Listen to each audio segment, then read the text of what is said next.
Fort William কলেজে বাংলা খোলা দরকার, কারণ যারা এখানে উপনিবেশে শাসন করবে তারা বাংলা না শিখলে মানুষের সাথে নেগোসিয়েট করবে কেমনে। দেখেন আমাদের আফসোস, আমি খুব দায়িত্ব নিয়ে বলি, আপনার সাথে আপনাদের তর্ক বিতর্ক হবে, এটাই আমি চাই। শত বছর, 500 700 800 বছরের স্পন্টেনিয়াস যে বাংলা ভাষা, আপনারা যদি এটা নিশ্চয়ই মেনেই থাকেন যে সুলতানি আমলে বাংলা ভাষার একটা বিরাট গ্লোরি তৈরি হলো, এর মানে সুলতানি আমল থেকেই তো বাংলা ভাষা রাজকীয় ভাষা হয়ে উঠলো। কে বলতে পারবে চর্যাপদের আমলে বাংলা ভাষা রাজকীয় ভাষা ছিল? এটা তো গরিবের ভাষা। সে চর্যাপদে বলছে যে হাড়িতে ভাত নাই, প্রেমিকেরা এসে ভিড় জমায়। চর্যাপদ তো তখন রাজকীয় ভাষা হয়ে ওঠে নাই। বাংলাকে প্রথম রাজদরবারে নিয়ে গেছে সুলতানি আমল। সুলতানি আমলে প্রথম যদি সেটা রাজকীয় ভাষা হয়ে ওঠে, তাহলে সেই বাংলার তো গ্লোরি তৈরি হলো সুলতানি আমলে। কিন্তু তবে মানে তারপরে কেন এই বাংলাটাকে, একটু জাস্ট খেয়াল করেন, আমাদেরকে যে বাংলার ক্লাসিফিকেশন শেখানো হয়, মধ্যযুগের বর্বরতা, তারপরে আধুনিক যুগ, ফোর্ট উইলিয়াম থেকে, আপনারা কি কেউ প্রশ্ন করেছেন একবারও যে এই আধুনিক যুগের যে বাংলা, তার মধ্যে সুলতানি আমলের বাংলা কই? এর মানে কি সুলতানি আমলে মানুষ বাংলা বলে নাই? যদি বাংলা বলেই থাকে, তাহলে সেই বাংলা ফোর্ট উইলিয়ামের পরে কোথায় গেল? রেনেসা খুব সূক্ষ্মভাবে যেটা করলো, আমি আপনাদের দায়িত্ব নিয়ে বলি, হাজারো বছরের যে ঐতিহ্যবাহী বাংলা ফোর্ট উইলিয়াম কলেজের অপারেশন থিয়েটারের টেবিলে রেখে কেটে কেটে কেটে কেটে জনতার স্বতঃস্ফূর্ত ভাষা থেকে এটাকে যারা একটি গ্রুপের ভাষায় রূপান্তরিত করেছে, তাদের শীর্ষস্থানীয় নেতৃবৃন্দের একজন আমাদের বিদ্যাসাগর। আমাদের বিদ্যাসাগর ফোর্ট উইলিয়াম কলেজের অপারেশন থিয়েটারে কেটে কেটে কেটে কেটে সেখানে দাঁত ভাঙা তৎসম শব্দকে তিনি ঢুকালেন, তিনি এবং তারা। তাহলে প্রশ্ন হলো, তার আগের গল্প কই? আগে যে বাংলা শব্দ ছিল সেগুলো কই? থাকবে কি করে? আপনার তো প্রেস নাই। আপনি ভাবেন, আবুল মনসুর আহমেদ আল্লাহ খোদা লিখছেন 500 বছর 300 বছর আগের না, 100 বছর আগেরও গল্প না, তবুও তিনি প্রেস থেকে ছাপাতে পারছেন না। তাহলে সুলতানি আমলের বাংলা শব্দ মুখে মুখে ছাড়া আপনি কোথায় ডকুমেন্টেড পাবেন? আপনার প্রেস কোথায়? যে রাজনৈতিক আলাপটা কেউ তুলে না, যে রেনেসা পুরো ইউরোপের পলিটিক্যাল মুভমেন্টকে বদলাই দিল, চেহারা বদলাই দিল, সেই রেনেসা কি করে বাংলায় এসে, বেঙ্গলে এসে একটা প্রচন্ড দাস জাতি তৈরিতে হেল্প করলো? যেই রেনেসার কথা হওয়া ছিল উপনিবেশনের বিপক্ষে, এখানে যারা কলোনি সেটেল করলো ব্রিটিশরা, সেই ব্রিটিশরা এখানে রেনেসা আনলো, বললো মধুর মধুর কথা যে না তোমাদের এখানে ভালো গল্প হবে, তোমাদের নতুন কিছু দরকার, ইংলিশ লিটারেচার থেকে অনুপ্রাণিত হয়ে, এটা ভেরি গুড। মাঝখানে সেই রুহুটাকে মেরে দিয়ে কি করলো? এই রেনেসার বুদবুদ তৈরি করে এখানে পলিটিক্যাল মুভমেন্ট দাঁড়ালো না। সিপাহী বিপ্লব যখন 1858 সালে হলো, আপনি অবাক হবেন। দেখেন, ছোট করে বলি যে 1858 পর থেকে আমি জাম্প করে আমাদের 47 চলে আসবো। 1858 যে আমাদের 57 সিপাহী বিপ্লব, পুরো হিন্দু মুসলমান জনগোষ্ঠী, হিন্দুদের মধ্যে যারা লোয়ার কাস্ট, নিম্ন শ্রেণী, নিম্ন বর্গের, তারা এবং মুসলমানরা যেমনি করে জনপ্রতিরোধ গড়ে তুললো, আমরা জানি কিনা, সেই সিপাহী বিপ্লব সফল হলে ফরাসি বিপ্লবের মতো একটা ঐতিহাসিক বিপ্লবের ডকুমেন্টেশন তৈরি হতো আমাদের এই উপমহাদেশে। সকল মানুষ যেভাবে নেমে এসেছিল, ঝাঁসির রানী বললেন আমার ঝাঁসি দেব না, টিপু সুলতান বললেন দিব না। দেখেন সেখানে উপনিবেশন করে কিভাবে মুসলমানকে নাই করে দেওয়া হলো।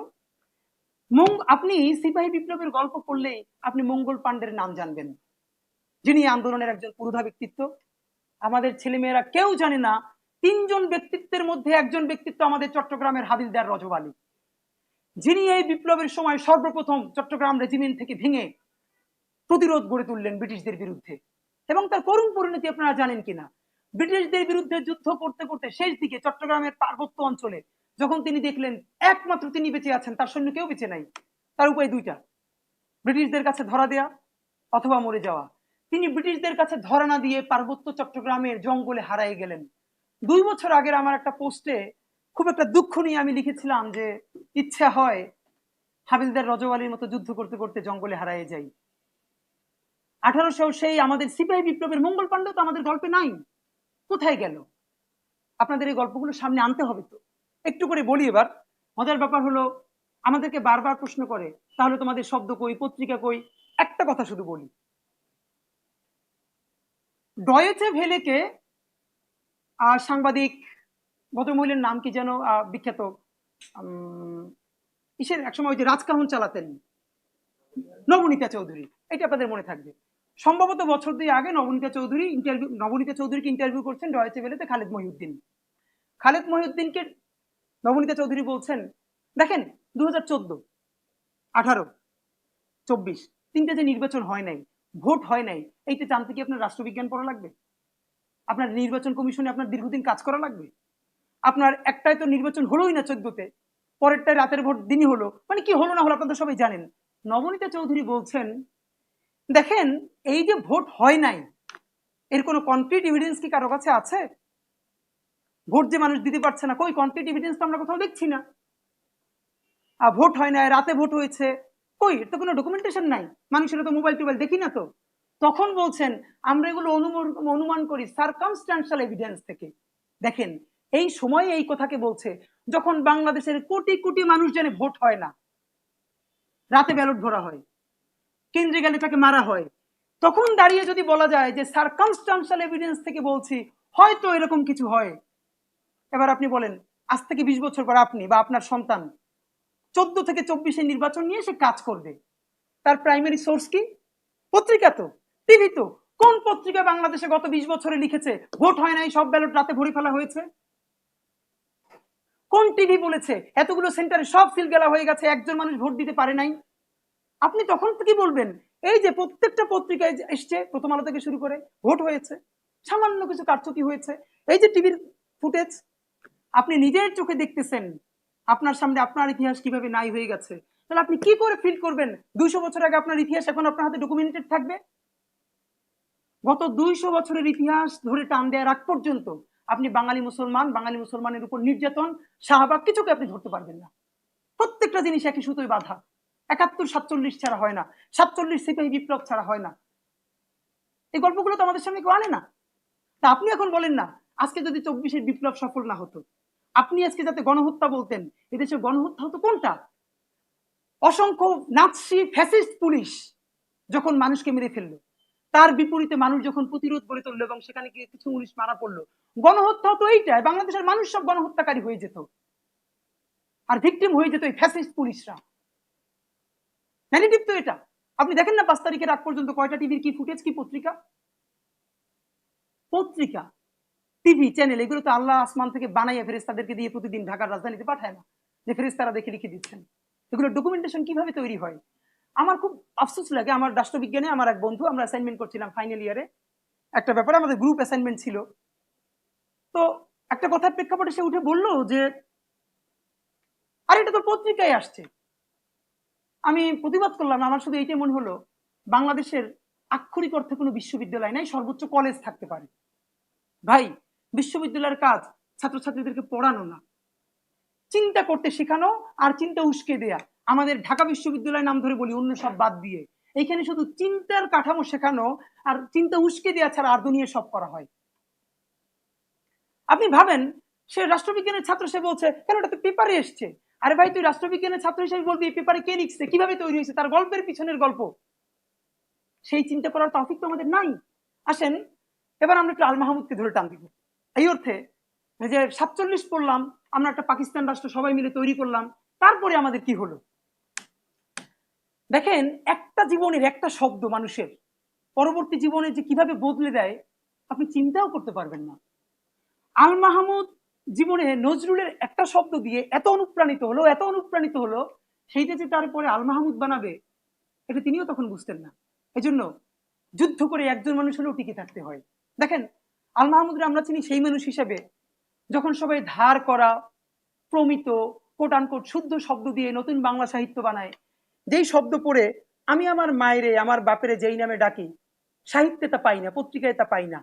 আল মাহমুদ হলেন সেই লোক যিনি ঘরের দুয়ারের চৌকাঠের শব্দগুলোরে শুদ্ধ করে তুললেন, সার্বভৌম করে তুললেন।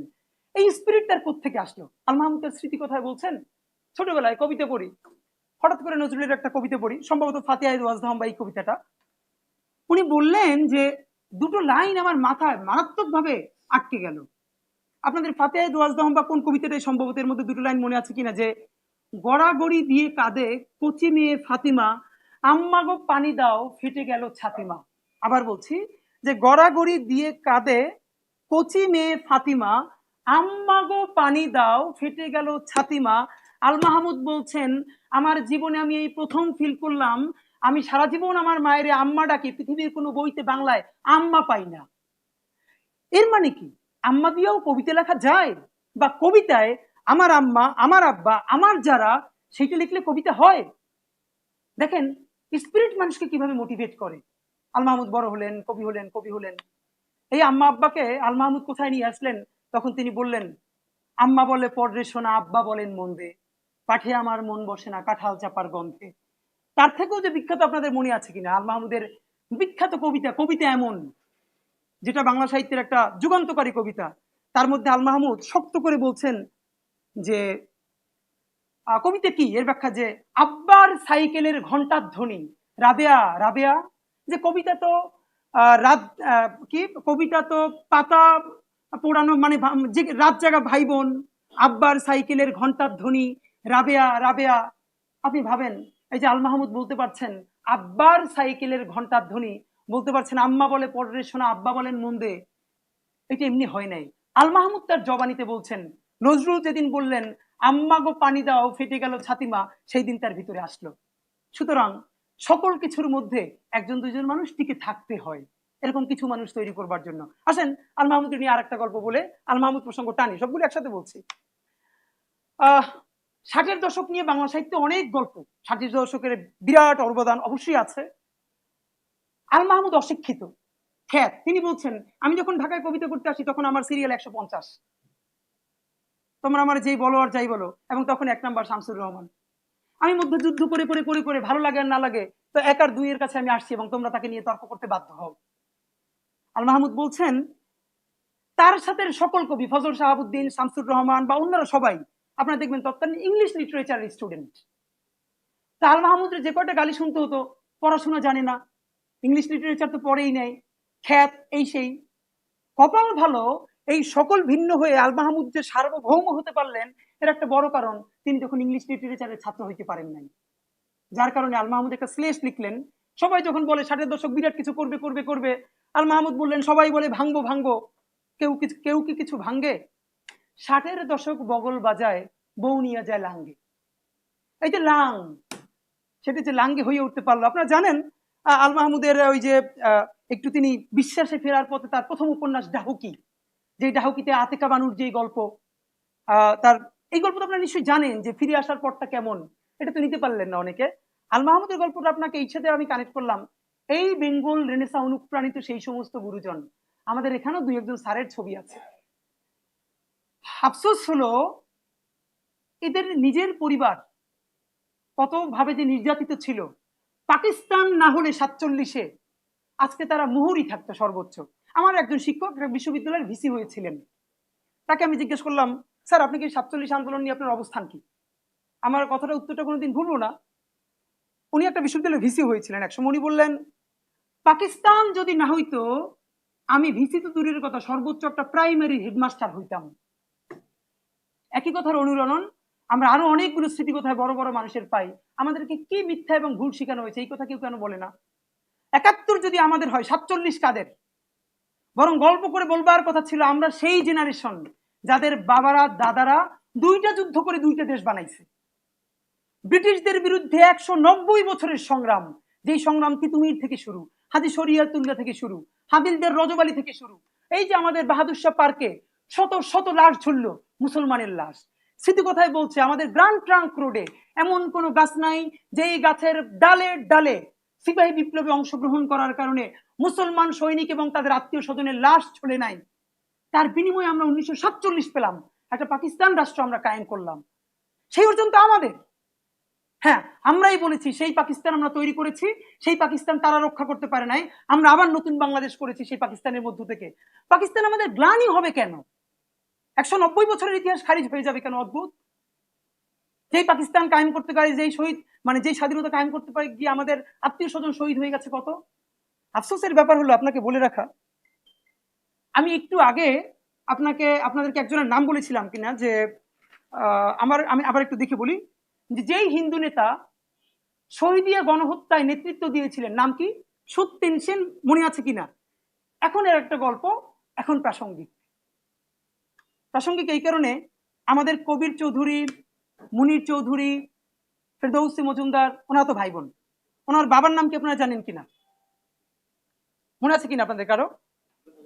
আব্দুল হালিম চৌধুরী।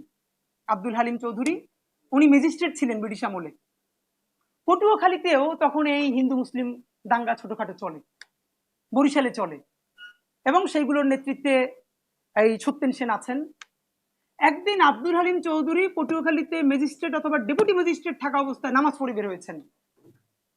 তাকে মাথার উপরে রড দিয়ে আঘাত করেছে এই সত্যেন সেন। কপাল ভালো, মাথার উপরে না পড়ে সেটা কাঁধে পড়েছে এবং উনি বেঁচে গেছেন।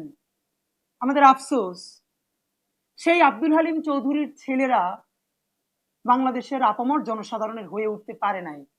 আমাদের আফসোস, যে আবুল মনসুর আহমদ ডিমকে আন্ডা বলার জন্য যুদ্ধ করেছেন, তিনি ঈশ্বর বলবেন না, যেহেতু আল্লাহ বলতে সবাই চেনে, ঈশ্বর খারাপ না, কিন্তু আল্লাহকে আল্লাহই রাখতে হবে, এই জন্য প্রচন্ড কষ্ট থাকা সত্ত্বেও তিনি তার ডিট ক্যান্সেল করেছেন। সে আবুল মনসুর আহমেদের সন্তান আমাদের ডেইলি স্টারের সম্পাদক মাহবুজ আনাম, তারা বাঙালি মুসলমানের এই মর্মবেদনাও কোনোদিন বুঝতে পারেন নাই, তারা অভিজাত হয়ে উঠলেন। আমার মানে খুব ইচ্ছা হয় যে অন্তত আবুল মনসুর আহমেদ বা আব্দুল হালিম চৌধুরী ওনাদের ছেলে মেয়েদের এই গল্প দেখেন কিনা। তাদের অন্তত ইচ্ছা ছিল মানুষ গণমানুষের পক্ষে দাঁড়াক, ক্ষমতার বিপক্ষে গিয়া অন্তত গণমানুষ, নির্যাতিত মানুষের পক্ষে দাঁড়াক। আফসোস হলো আজকে তাদের সন্তানরা সেই এলিট শ্রেণীর পক্ষে, যারা বাংলাদেশের শাপলা নাম দিয়ে, তারা গরিব, তাদের ক্ষমতায় স্টেক নাই, কাটকাট প্রমিত বাংলা বলতে পারে না, ইংলিশ বলতে পারে না, এই জন্য তাদেরকে শাপলায় গণহত্যা করে ফেলে যায়। আপনি কিভাবে বলবেন যে প্রথম আলো, ডেইলি স্টার বা বাংলাদেশের কোন মূলধারা এই ছবিটা ছাপতে পারে, যখন শাপলার ভোর রাতে কান ধরে বাচ্চা ছেলেরা বের হয়ে যাচ্ছে তাদের হত্যাযজ্ঞের পর? ছবিকে গ্লোরিফাই করা হলো, এবং সেই স্মৃতি আমি জীবনে ভুলবো না। ঢাকা বিশ্ববিদ্যালয়ের রামপুরের শ্রাবণ বাসে আমি সেদিন সকালে আসছি, আগের রাত আমি শাপলায় ছিলাম অনেক সময় পর্যন্ত। আমি একটা ডকুমেন্টেশনের পার্ট, আমি রাতের পর শাহবাগে ছিলাম, রাতের পর রাত আমি শাপলায় ছিলাম। জীবনের অনেক গল্পগুলো চোখে দেখা, এ নিয়ে আমরা পরে কথা বলবো। আমার মনে আছে, আমি দোতলায় বাসে, আপনারা জানেন ডাবল ডেকারের দোতলায় ছেলেরা বসে, সবাই পত্রিকা পড়ছে, কওমি মাদ্রাসার ছোট ছোট ছেলেরা আসলো, তাদেরকে কান ধরে বের করা হলো শাহবাগে, শাপলা থেকে ভোর রাতে। ঢাকা বিশ্ববিদ্যালয়ের ছাত্ররা একবার এই প্রশ্ন করা শিখলো না, তারা যদি ক্ষমতাও দখল করতে আসে শহরে, সে কে? সেই রাষ্ট্রের ট্যাক্স পেয়ার, সে নাগরিক, সে আরবান ক্লাস না হোক, সে এলিট না হোক, এই রাষ্ট্রকে ভ্যাট দেয়, ট্যাক্স দেয়। Who gave you the right to kill him? কে তোমাকে তাকে হত্যা করার অনুমতি দিল? তাকে তুমি ডিল করো, আটকাই রাখো, সমঝোতা করো। এর মানে গরিবের রক্তের কোনো দাম নাই। আমি জীবনে ভুলবো না, ঢাকা বিশ্ববিদ্যালয়ের প্রতি আমার সমস্ত ধরনের শ্রদ্ধা, ভালোবাসা সেই দিন নষ্ট হয়ে গেছে যেদিন দেখলাম ঢাকা বিশ্ববিদ্যালয়ের ছাত্ররা সেই কান্তারা ছবি নিয়ে আনন্দ করতেছে। মুন্সি মোল্লা ঢাকা দখল করতে আইছিল, আমরা তখন সেদিন শপথ নিয়েছিলাম, এই মুন্সি মোল্লা আইছিল, এই কথারই আমরা বাংলাদেশে শুদ্ধ কথা বানাবো, যেটা আল মাহমুদুল্লাহ বানাইছিলেন। যতদিন পারি আর না পারি, এই শাহবাগীদের বিরুদ্ধে আমাদেরকে দাঁড়াতে হবে। আমরা শাহবাগী থেকে ফ্রেম করি এই কাজগুলোকে। আপনি আপনার শত্রু বলে তারা শুট করে ফেলবেন? আপনি এই নাগরিক প্রশ্ন তুলবেন না যে তোমাকে হত্যার অধিকার করা তাকে কে দিল? অথচ যখনই ঢাকা বিশ্ববিদ্যালয়, এবং আর একটা আপনাদেরকে একটা বাজে কথা হবে, আপনি খুব খারাপ লাগবে, ঢাকা বিশ্ববিদ্যালয়ের এক শিক্ষার্থী উত্তরার দিকে ধর্ষণের শিকার হলেন, মনে আছে কিনা আপনাদের? যেটা জানা গেল ধর্ষণ করেছিল একটা মাদকাসক্ত কেউ, একটা এরকম ভ্যাগাবন্ড।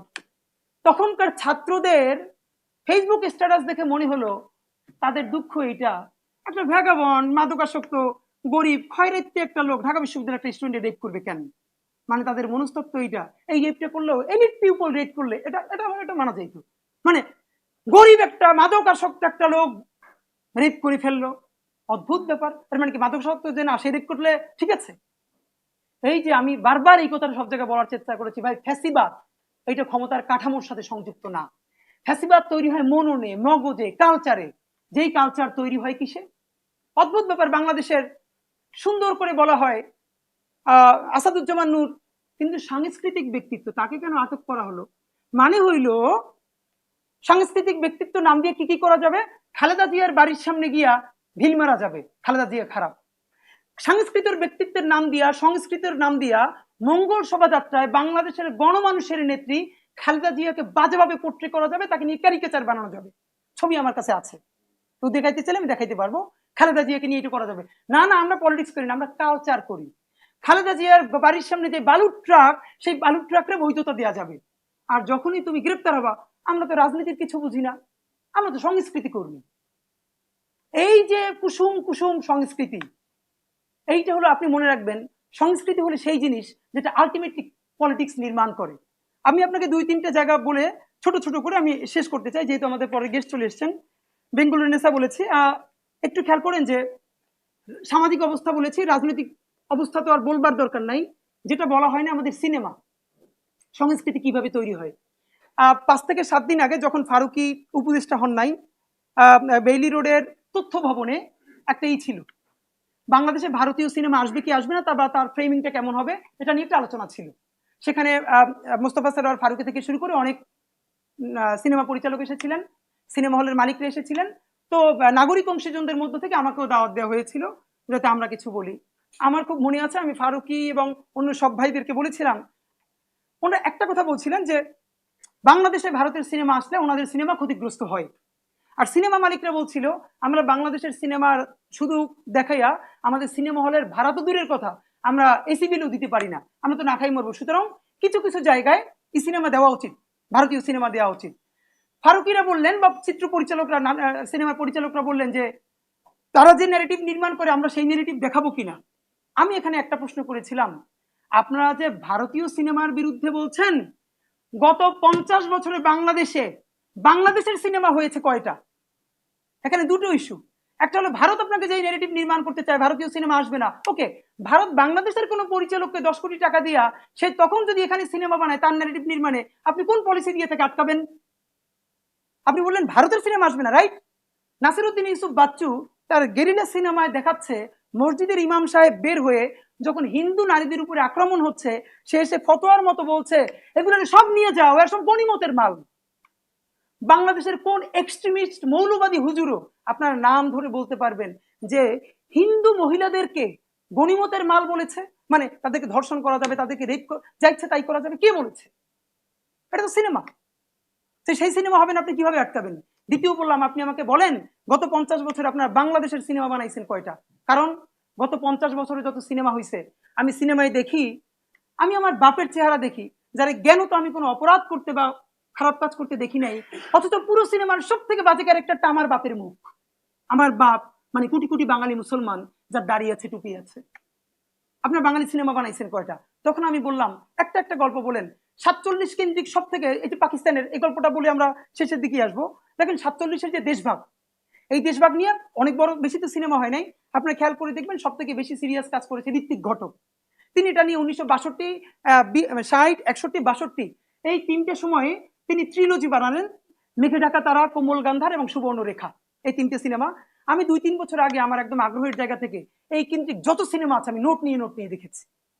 সেইখান থেকে আমার মেমোরিতে বলতে পারি, আপনারা নিজেরা কেউ জানেন কিনা, ধরেন যখন 47 হলো, বাংলাদেশ থেকে লক্ষ লক্ষ হিন্দু জনগোষ্ঠীর মানুষ তারা কলকাতায় চলে গেল। এর মানে তাদের ঘর বাড়ি, দীর্ঘদিনের আপন স্মৃতি ছেড়ে তাদেরকে যেতে বাধ্য হলো। এটা একটা গল্প। আচ্ছা, ভারতে যেসব মুসলমানরা ছিল তারা কি কেউ পাকিস্তানে এসেছিল? মানে এই পূর্ব পাকিস্তানে, এই বাংলাদেশে 47-এ এসেছিল? একটা সিনেমা পারলে বলেন 47 থেকে শুরু করে এখন পর্যন্ত হয়েছে, যেই সিনেমায়, প্রত্যেকটা সিনেমায় পোট্রে করা হয়েছে বাংলাদেশ থেকে পশ্চিমবঙ্গে যে হিন্দুরা যাচ্ছে, তাদের ঘর ছেড়ে, বাড়ি ছেড়ে, আত্মীয় স্বজন ছেড়ে, কি করুণ পরিণতি, তারা খালি হাতে চলে যাচ্ছেন। এর চেয়ে তো মর্মান্তিক গল্প আসলেই নাই ভাই। 60% ছিল যারা বাংলাদেশ ছেড়ে ভারতে গেছেন, মহাজির তো অলমোস্ট 40% ছিল যারা ভারত ছেড়ে পাকিস্তানে আসতে হয়েছে, ঠিক একইভাবে তাদের হাতে কিচ্ছু ছিল না। একটা সিনেমা আপনি পাবেন না যেই সিনেমায় পোট্রে করা হচ্ছে ভারতে ঘর বাড়ি আত্মীয় স্বজন ছেড়ে পূর্ব পাকিস্তানে এসে হাজির হয়েছে শূন্য হাতে। সেই সাফারিংস এর গল্প একটা সিনেমায় নাই। অথচ এখন দেখেন পশ্চিমবঙ্গ যখন সিনেমা বানাবে তখন তো সে তার ন্যারেটিভ বলবেই। ঋত্বিক ঘটক যখন বলছেন তিনি কলকাতা উদ্বাস্তু দেখছেন, স্বাভাবিকভাবে তিনি তার এই কথাই বলবেন। তাহলে এটা তো প্রত্যাশার জায়গা, বাংলাদেশে বসে যে সিনেমাটা হবে 47 নিয়ে, তখন অন্তত ভারত থেকে বাংলাদেশে যে লোকেরা আসলো তাদের সাফারিংস দেখানো হবে। অদ্ভুত, কলকাতার বয়ানে তা বাংলাদেশে কোনোদিন হলো না। বাংলাদেশের মধ্যে তানভীর মোকাম্মেল সিরিয়াস কাজ করার চেষ্টা করেছেন, তার দুটো সিনেমা, চিত্রা নদীর পারে, যেখানে আমরা তৌকির আহমেদ, অভিনয় করেছেন, আর একটা হলো সীমান্ত রেখা একটা ডকুমেন্টেশন করেছেন। দেখেন কি পরিমাণ মানে ন্যারেটিভ নিজেরা নির্মাণ করে। চিত্রা নদীর পাড়ে গল্পের মধ্যে নায়ক নায়িকার একসময় বলছে লাল পিঁপড়া কালা পিঁপড়া, এর মধ্যে একটা গিয়ে বলতেছে যে এই হিন্দু মানে লাল পিঁপড়া নাকি হিন্দু, এরকম করে একটা স্যাটায়ার। একটা কথা খেয়াল করেন, এই গল্পটা অনেক নাটক সিনেমা বিভিন্ন ভাবে বলা হয়েছে। বাংলাদেশের মুসলমানরা হিন্দুদেরকে গালি দেয় আকাটা বলে। আপনারা অনেকে জানেন কিনা আকাটা মানে তাদের মুসলমানই হয় না, সত্য। আমি এখন যেটা বলবো এটা আপনার স্লাং হিসেবে নিয়েন না, ডকুমেন্টেশন হিসেবে নিয়েন। এই গল্পটা কোনো বইতে কেন নাই? তাহলে হিন্দুরা বাংলাদেশি মুসলমানদেরকে কাটাচোদা বলে। থাকলে তো আকাটা কাটাচোদা দুইটাই থাকতে হবে ব্রাদার। আপনি সব জায়গায় আকাটা পাবেন, পরের শব্দ পাবেন না। শব্দ কিভাবে গুম হয়ে যায়? তো আমি আপনাকে যেটা বললাম, তানভীর মোকাম্মেল সীমান্ত রেখায় দেখাচ্ছেন পশ্চিমবঙ্গ থেকে অনেক গেস্ট এসছেন, যাদের বাড়ি কুমিল্লা, ময়মনসিংহ, এই ভিটায় ছিল, তাদেরকে তিনি ওখানে নিয়ে গেছেন যে এইখানে 47 আমার ঘর ছিল, বাড়ি ছিল। তারা কাঁদছেন। একটা ডকুমেন্টেশন কি তানভীর মোকাম্মেল্লা করেছে যে এইখানে যারা 47 আগে ঘর বাড়ি ছিল না, ভারত রেখে এসেছে, তাদেরকে নিয়ে যেই পশ্চিমবঙ্গে কোন জায়গাটা আপনার ঘর ছিল, বাড়ি ছিল। এর মানে 60% মানুষের মর্মবেদনা, ঘর বাড়ি ভাঙা, আত্মীয় স্বজন ছেড়ে যাওয়া, এইটা আপনার কাছে কষ্টের। 40% মানুষ যারা ওই সময় মাইনরিটি, তাদের ঘর বাড়ি, তাদের আত্মীয় স্বজন দুঃখবোধ আপনার কাছে দুঃখ না। অথচ আপনি আবার 7% মাইনরিটির কষ্ট সবচেয়ে বেশি পোট্রে করেন। সুতরাং আমরা শেষের দিকে যেটা আপনাকে বলি, 13 সালে যখন শাহবাগ চলে, আমার এই লেকচার থিয়েটারে দোতলায় ক্লাস হয়। রাষ্ট্রবিজ্ঞানের চেয়ারম্যান ম্যাডাম, আমার নাম বলছি না, উনি ভালো মানুষ, বাচ্চাদেরকে সবাই তুই বলে ডাকে।